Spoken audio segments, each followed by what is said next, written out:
Hello students, आज हम लोग को यहाँ पे देखना है न्यू चैप्टर।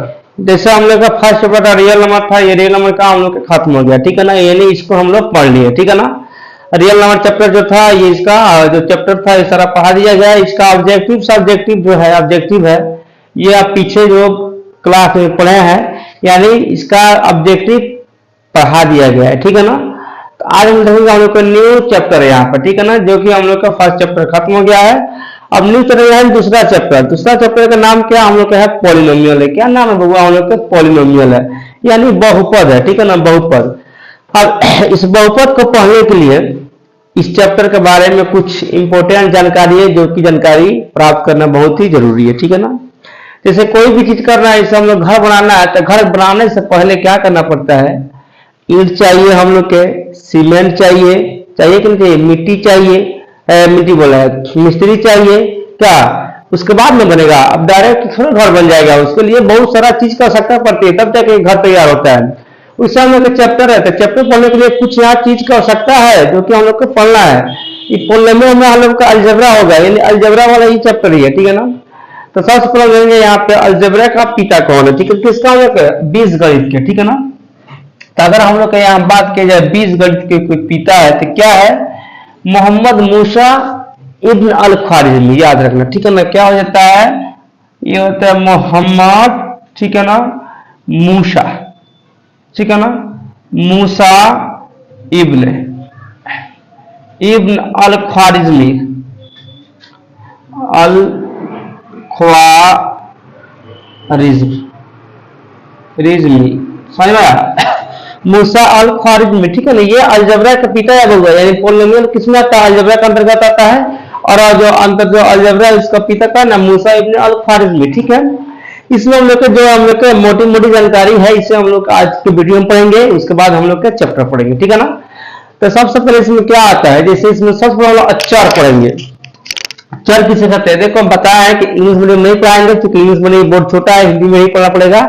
चर का यूज होता है वेरिएबल, जिसको अगर इंग्लिश मीडियम पढ़ना है मेरे से तो ऑफलाइन आके पढ़ सकता है, कोई दिक्कत नहीं, ठीक है ना। तो सबसे पहले हम लोग यहाँ पढ़ेंगे चर, यानी वेरिएबल, ठीक है। चर किसे कहते हैं, ठीक। तो यहाँ पे डिफिनेशन नहीं लिखा जाएगा, क्योंकि आप लोग बच्चे तो है नहीं 10th क्लास के, तो 10th क्लास के छोटे छोटे बच्चे तो होते हैं, बड़े बच्चे हो तो समझ सकते हैं, उनको समझाया जाएगा। तो चर क्या होता है बउआ? चर ये होता है कि जितना अल्फाबेट होता है, अब किसी को अल्फाबेट भी समझ में नहीं आएगा तो कोई बात नहीं, एबीसीडी समझ में आता है ना, एबीसीडी। तो जितना भी एबीसीडी होता है, X Y Z A B C, जो भी हो, बड़ा हो या छोटा हो, उससे हम लोग क्या बोलते हैं? चर बोलते हैं, समझ में आया? यानी जितना भी एबीसीडी होता है उससे हम लोग क्या बोलते हैं? चर बोलते हैं, अल्फाबेट को चर बोलते हैं, ठीक है ना। जैसे लिख सकते हैं हम लोग A B C D extra Z तक क्या होता है? हम लोग के चर हो जाता है।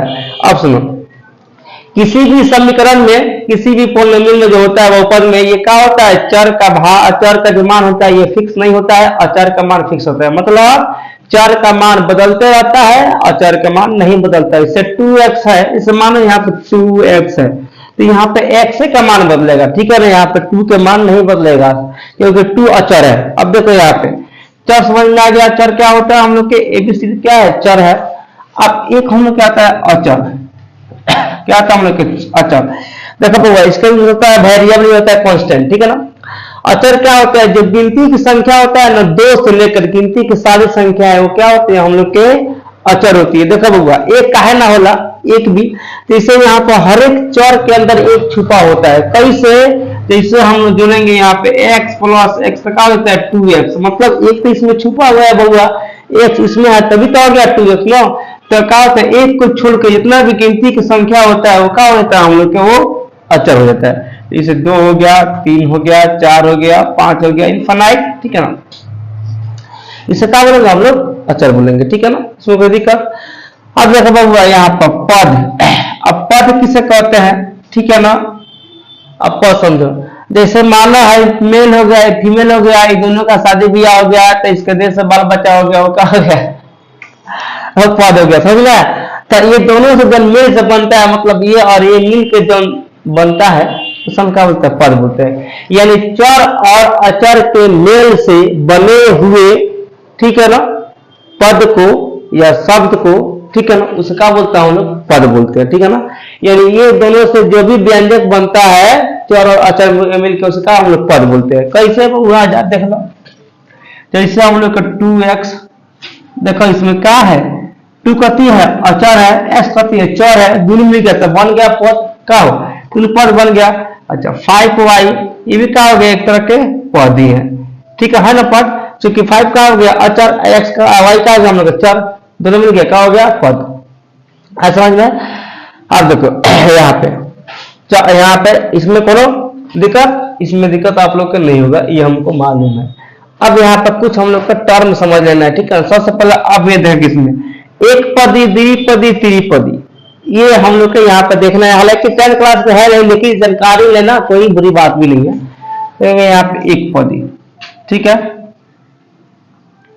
एक के पदी, इसमें क्या होता है देखो, एक इसको इंग्लिश होता है मोनोमियल, यानी वह व्यंजक या वह बहुपद जिसमें एक पद होता है उसे क्या बोलते हैं, एक पदी। एक पद का मतलब 2x देखो एक पद हो गया कि ना, 3x एक पद, 5y एक पद, तो जिसमें एक पद होता है उसे क्या बोलते हैं, एक पद बोलते हैं। इसके बाद हम लोग द्विपदी। द्विपदी, द्विपदी में क्या होता है कि वह बहुपद जिसमें दो पद होता है उसे बोलते हैं द्विपदी। जैसे 3x प्लस 2 दो पद है, 5y प्लस यहाँ पर 3x कितना है, दो पद है, तो क्या हो गया दो पदी। समझ में आया। एक आता है त्रिपदी। त्रिपदी का होता है जिसमें 3 को पद होता है उसे क्या बोलते हैं, त्रिपदी। बस सिंपल सिंपल डेफिनेशन है, वह बहुपद जिसमें 3 को पद होता है त्रिपदी। जैसे यहाँ पर 2x प्लस 5y प्लस यहाँ पर 3, 3 को पद इसमें त्रिपदी हो गया, ठीक है ना। यहाँ पे तो इसको हम क्या बोलेंगे, त्रिपदी। ये 3 को पद है त्रिपदी, ठीक है ना। समझ में आया पद के बारे में। अब यहाँ देखेंगे हम लोग यहाँ पर रैखिक बहुपद। अब बहुपद के बारे में, तो ये सबका है बहुपद है बहुआ, एक या एक से अधिक पद को क्या बोलते हैं, बहुपद। सिंपल डेफिनेशन है, एक या एक से अधिक पद को बहुपद बोलते हैं, ठीक है। अब देखेंगे हम लोग रैखिक बहुपद। रैखिक बहुपद ये क्या होता है, वह बहुपद जिसका घात एक होता है, यानी जावना चीज के घात एक होला का होला हम लोग के रैखिक बहुपद। कैसे 2x देखो घात एक बात का हो रैखिक बहुपद, 5y घात एक है तो क्या हो गया रैखिक बहुपद, ठीक है ना। अब इसका जनरल फॉर्म भी कुछ होता है, इसका सामान्य रूप भी होता है, ठीक है।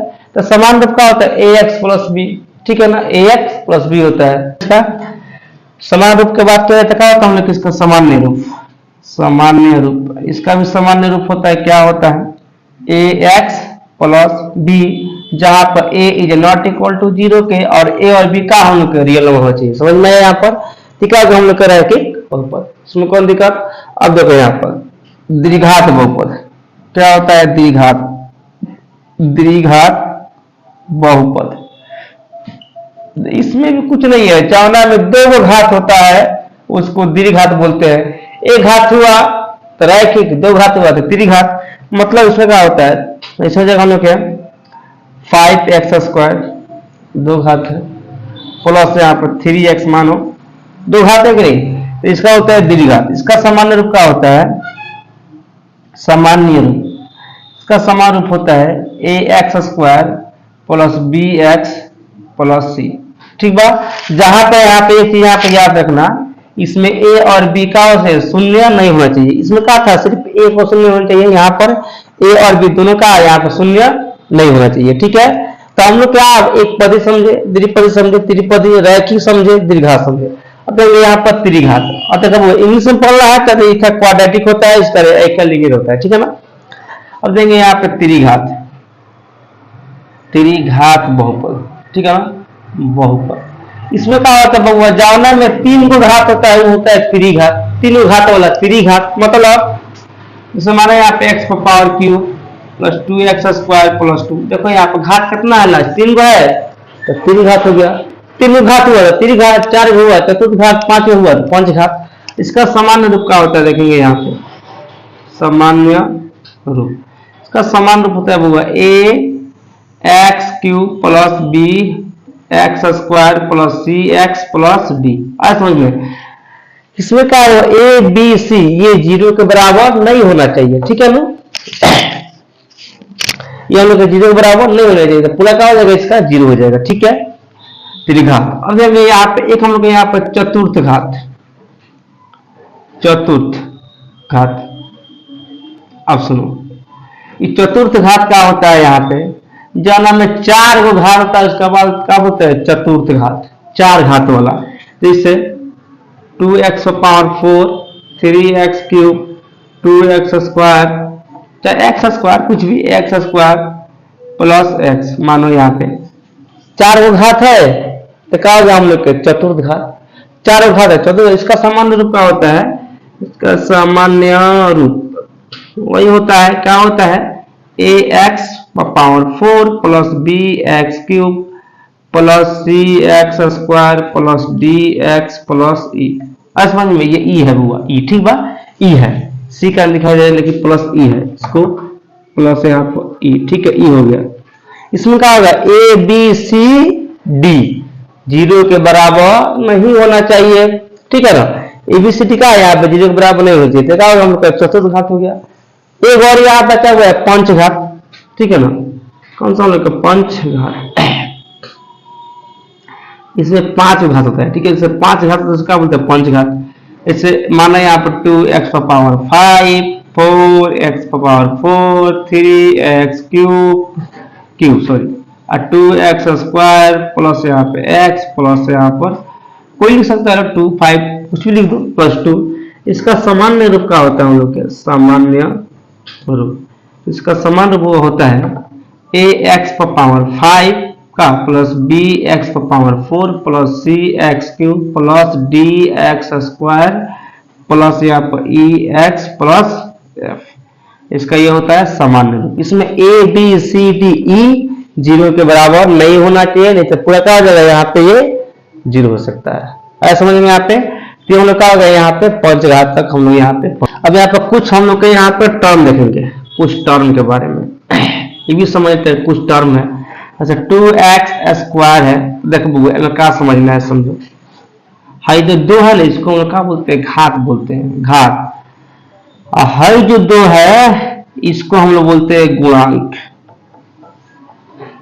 मतलब अगर कोई पूछेगा कि 2x स्क्वायर के गुणांक कौन है, तो क्या कहेगा लोग, कह दिए बबुआ 2 का है गुणांक है, 2 का है पावर है, अगर सिंपल में है x कथी है, चर है कि नहीं चर, तो ये भी हम लोग का टर्म में याद रखना।